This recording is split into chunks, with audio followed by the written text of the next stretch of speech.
파리 생제르맹, 이강인 그리고 루이스 에니케 감독. 요 이야기를 해보겠습니다. 네. 새벽에 중계를 보는데 졸전이었죠. 굉장히 졸전이었고. 졸전이었죠. 그리고 툴루즈의 전력을 봤을 때 네. 파리 생제르맹이 당연히 파리라고 하면 안 되는구나. 파리. 네. 파리 생제르맹이 당연히 이겼어야 되는. 그럼요. 네, 그런 경기죠. 경기적으로도 압도했어야 되는데 네. 그런 모습은 없었고 음바페가 나와서 본인은 압도적인 클래스를 보여줬지만 결과적으로 승리는 하지 못했습니다. 그렇습니다. 그래서 뭐 영상 막판에 얘기하겠지만 먼저 말씀드리면 좀 두려움이 앞섭니다. 두려움이 앞서서 이 경기를 다시 보면서 네. 이야기를 좀 해봐야 되겠다. 물론 이제 지금 얘기하는 내용들은 중계 때 어느 정도 나왔던 얘기인데요. 네. 그거를 뭐 중계를 못 보신 분들이 있으니까 다시 한번 정리를 하면서 찬찬히 정리하면서 얘기를 해보도록 하겠습니다. 제가 얘기하다가 좀 흥분할까봐 그러는데 제가 자제시키겠습니다. 네, 좀 자제 좀 시켜주십시오. 흥분하기에는 아직 사실 조금 초반 라운드긴 하거든요. 근데 흥분이 돼요. 그래도 이제 좀 덜 해야 됩니다. 왜냐면 그러면 나중에 더 갈 데가 없어. 너 지금 파리 생제르맹 더 갈 데가 있다고 보는 거야 그러면? 네. 저는 아직 지붕이 좀 높다고 봅니다. 근데 지금 너무 이렇게 가면 그 지붕을 뚫어야 되잖아. 근데 그 한계가 있거든요. 네네. 좋습니다. 여러 가지 한번 이야기를 해보겠습니다. 뭐 두서없이 한번 해볼게요. 두서 있게 해주세요. 네. 계속 바라는 게 이렇게 많아. 아니, 두서는 있어야죠. 네. 네. 라이브는 아니니까. 예. 두서 있게 네네네. 최대한 한번 해보도록 하겠습니다. 이강인 선수가 선발 출장을 했죠. 맞아요. 왼쪽 윙으로 선발 출장을 했습니다. 별다른 모습을 보여주지 못했습니다. 그렇죠. 네, 그러니까 이강인 선수 전술적인 모습이나 여러 가지 어떤 상황, 주위 동료들의 어떤 능력 이런 것들을 차치하고 이강인 선수 하나만 봤을 때는 부진했죠. 그렇죠. 잘 보이지도 않았고. 뭐 이제 주원이 형 그렇게 얘기했죠. 심지어 제대로 부진할 기회조차 주어지지 않았다. 네. 근데 어찌 됐든 모양만 놓고 봤을 때는 잘한 경기라고 보기 어렵고 그렇습니다. 어떤 이유가 있든 간에 네. 그리고 그거에 대한 평가가 지금 프랑스에서 뭐 평점으로 나오는 것도 있고 그러니까 이래저래 그 경기는 우리 대한민국 팬도 그렇고 이강인 선수에게도 그렇고 썩 마음에 드는 경기는 다 아니었어요. 그렇습니다. 네. 그냥 후반 51분에 교체가 됐습니다. 별다른 활약을 하지 못하고 그래서 중계를 하면서도 많이 좀 안타깝고 답답하고 답답한 그런 네. 모습이었는데 일단은 파리 생제르맹이 전술적인 이야기부터 해보도록 전형을 좀 하겠습니다. 보죠. 네. 이강인 선수 공격수인데 왜 3백을 얘기하지? 라고 했을 때 이강인 선수가 부진했던 이유 중에 하나가 바로 이 전형 때문에 있습니다. 자 보시면 이게 바로 이제 루카스 헤르난데스 그렇죠. 그다음에 이제 스크르냐르 네, 슈크림.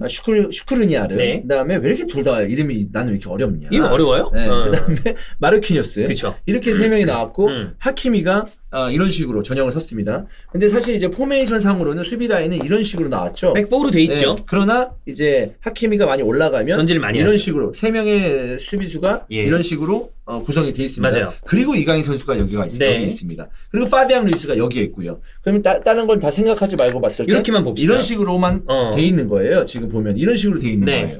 후방에서 볼을 잡아요. 그럼 이강인 선수가 볼을 많이 좀 잡았으면 좋겠잖아. 그럼 이강인 선수가 이렇게 내려와야 돼요. 그죠? 맞아요. 맞죠? 네. 자 보세요. 하키미가 여기 있어요. 네. 이게 윙백입니다, 여러분. 사이드백이죠. 네. 네. 이렇게 내려와서 볼을 잡으면 윙백이에요. 변형 3백을 쓰려면 이렇게 있으면 이 루카스 헤르난데스가 이 정도로 나와가지고 볼을 배급을 해줘야 됩니다. 실질적으로 요거를 체크했을 때 이런 비슷한 느낌을 쓰는 팀을 딱 네. 보면 맨체스터 시티 네. 여기 아케가 있고 그릴리시가 있고 이쪽에 균도안이 있고 그렇지. 혹은 뭐 스톤스나 로드리가 있다 칩시다. 아케는 공을 몰고 이만큼씩 올라가죠. 그렇죠. 그래서 이 세 명의 트라이앵글이 만들어집니다. 그럼 유기적으로 공이 돌아가죠. 네. 그러니까 단순하게 얘기해도 이런 트라이앵글, 뭐 패스를 주고받는 것도 중요하지만 일단 패스를 주고받을 때 패스의 성공률을 높이고 주고받기 위해서는 기본적으로 선수와 선수 간의 거리가 가까워야 됩니다. 간격이 가까워요. 근데 여기서 볼을 잡고 있으면 줄 수 있어요? 우리가 지금 이거 공격수만 내보는데 여기 중간 네. 조금 벌써 예.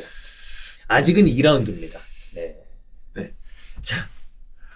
우리가 이제 같은 팀 파리 생제르맹만 나서 그렇지 예. 이렇게 중간중간에 수비수들이 있는데 다 견제받고 이강인 선수 옆에서 붙어있고 중간중간에 있고 압박받고 있는데 쉽게 줄 수 있냐고요. 줄 수 없는 상황이 벌어진다 이거예요. 그렇죠. 이건데 그러면 어떻게 되냐. 그럼 이강인 선수 내려와서 받아줘야죠. 그럼 내가 아까 얘기한 것처럼 이게 윙백이다. 네. 이게 무슨 변형 쓰리백이냐. 이거 그냥 쓰리백이에요.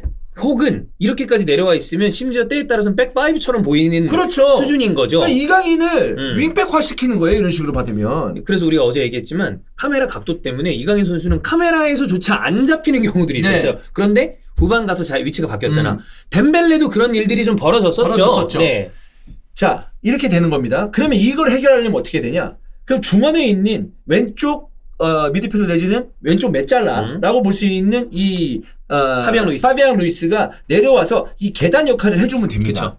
탁. 네. 이런 식으로 하면 되는데 파비앙 루이스도 좋지 못했었고 아직 초반인지 모르겠으나 이강인과 합도 네. 좋지 못했다라는 건데 정말 이런 말 하기 좀 그렇지만 진짜 거의 따돌림 당하듯이 이강인은 여기에 벌려 있었어요. 맞아요. 예. 뭐 좋은 말은 아니지만 네. 예, 그 정도로 여기 쏠려 있는데 여기 쏠린 상황에서 아무것도 만들지 못했습니다. 왜냐하면 여기 다 이렇게 쏠려 있는데 아니 그 툴루즈가 아무리 전력이 약하다 그래도 프로 선수들인데 여기서 이렇게 촘촘하게 있는데 딱 봐도 답답하지 않아요? 그렇지. 이 정도가 이렇게 바둑알이 있으면 웬만하면 바둑을 빼요. 이렇게 네. 먹었다고 그 정도야. 이거 바둑알 몇 개 빼야 되는 거예요. 네. 이세돌 씨가 와가지고. 그렇지 않습니까? 그렇죠. 이 정도로 있으면 어떻게 해야 되냐? 그럼 여기서 안 되면 빠르게 전환해가지고 왼쪽에 이강인 선수를 이용을 해야 되는데 그런 전술적인 어떤 그 약속 내지는 부분 전술도 굉장히 부족해 보였다. 흔히 우리가 이거 얘기하는 게 아주 편한 얘기로 하는 그 고립, 아이솔레이션을 할 때 이런 식으로 써요. 한쪽을 과부하를 걸고 측면에 있는 선수에게 한 번에 전환한 다음에 여기서 뭔가 플레이를 만드는. 근데 전환이 안 돼. 네. 여기서는 짧은 패스 플레이도 잘 안 나와. 그러니까 본인이 이걸 노린 것 같았지만 그것을 제대로 선수들에게 숙지시키거나 디테일한 플레이는 없었던 것 같아. 그렇지. 그래서 이런 부분에서 굉장히 좀 답답함을 느낄 수가 있었습니다. 자, 전반전 상황. 그러니까 이강인 선수가 있었을 때 상황은 이 정도의 상황이었기 때문에 네. 이강인 선수가 볼을 잡을 기회가 많지 않았다라는 말씀을 드립니다.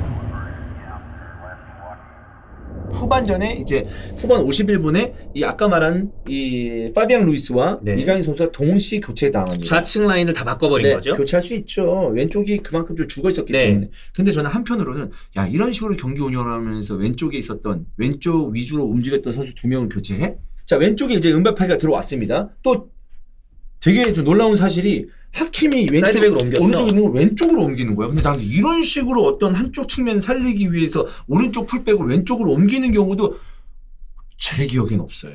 제 기억엔 없습니다. 그러니까 소위 말해서 맨시티 워커가 왼쪽에 그릴리시 살리기 위해서 왼쪽으로 온 거야. 넘어온 거죠. 뭐 쓸 수도 있고. 있죠. 그리고 은바페라는 선수의 파괴력을 생각을 해보면 은바페 위주의 경기를 풀기 위해서 그렇게 하는 게 막 좀 이례적인 일이긴 하지만 말도 안 돼는 아니긴 해요. 네. 그래서 대단히 은바페 선수가 와서 한 두세 차례는 활발한 모습을 보여줬고 이 박스 안쪽에서 PK까지 얻어내면서 득점에 성공을 했습니다. 그러나 은바페가 왔기 때문에 은바페와 이강인을 비교하는 거는 말도 안 되는 거고요. 어불성설이고. 네. 은바페는 탑 오브 탑에 있는 선수예요. 슈퍼 월클인 선수랑. 그런 효과는 자아냈다고 보는 팀적으로 봤을 때 또 달라진 게 있느냐? 전 그렇게 보지 않습니다. 그러면 큰 틀 안에서 변화가 없었다. 그렇죠. 은바페 선수의 이런 PK 사실 필드 득점도 아니잖아요. 그렇죠. PK죠. 네. 플레이 상황에서 나온 게 오픈 플레이 상황에서 나온 득점이 아니잖아요. 그렇기 때문에 어쨌든 은바페 능력으로 득점은 했지만 팀 전체적으로 봤을 때 그러면 뭔가 변화됐다 그럼 두 번째 세 번째 골 넣었어야죠.